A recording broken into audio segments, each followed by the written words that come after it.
Today I'm planting something quite special, well, special to me in our garden. It's called Manuka, and it's a native of New Zealand, which is where I'm from.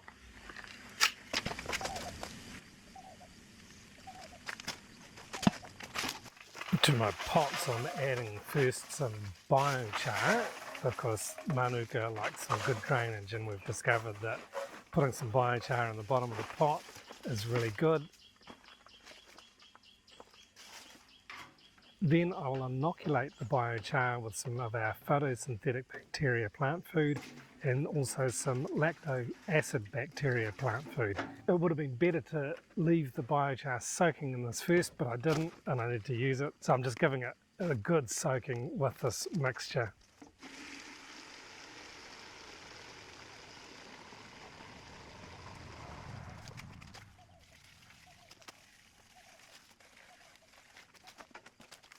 For my soil, I'm adding potting mix, some coconut husk and some sand. Again, this is for good drainage. And I'll also add some of our compost that we've made.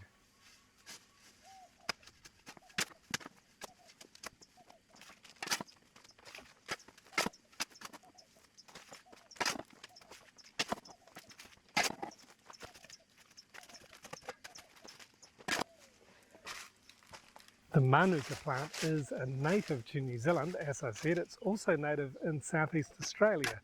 It's commonly known as tea tree in both these countries. Manuka is the Maori name.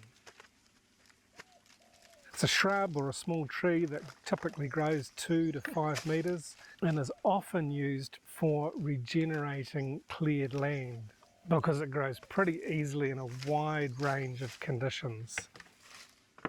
The flowers of the original Manuka are white or sometimes pink, but now there are many hybrids, so there's a lot more pinks and some very deep maroon colours as well. And it's quite a magnificent plant because it's used for many things. You're possibly familiar with Manuka honey, which has got tons of health and healing benefits to it.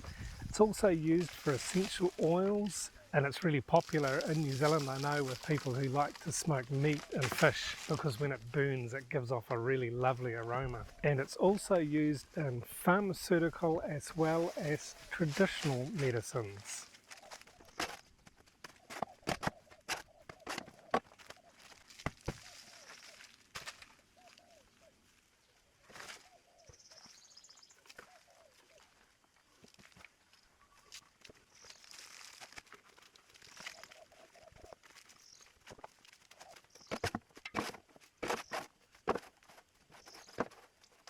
I really enjoy having some New Zealand touches in the garden, and the Manuka is the first native New Zealand plant that we've added to our garden.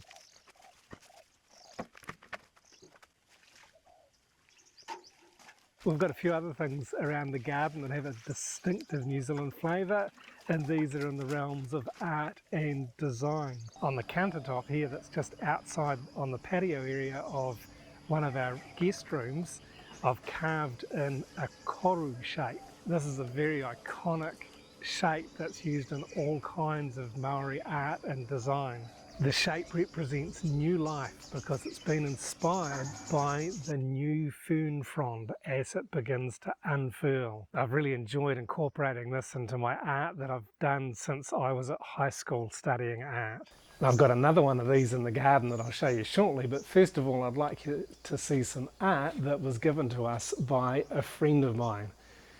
This is some tiles that were created, they're ceramic tiles created by my friend Paddy Burke, and as you can see they've got a distinct New Zealand flavour to them and I love them. Paddy and Cheryl came over to visit us a while ago and they brought those with them, and prior to that Paddy had already sent us some of his ceramics when we moved into the house, or shortly before we moved in actually, and that's these birds here, and I love them. These are more ceramics of Paddy's artwork. We've got a wood pigeon, a tui and a fantail, and you can see the iconic koru shapes on these as well. And then this piece here is a pahurakawa flower that Paddy brought over when they came to visit as well. And so it's wonderful having these very distinctively New Zealand pieces of artwork on our walls here, and I quite often get comments from visitors about them and about how beautiful they are, and it's great to have this little touch of New Zealand in our garden. And another one that I'll walk you down to now is in our vegetable garden. And so I was laying out the veggie garden a few years ago.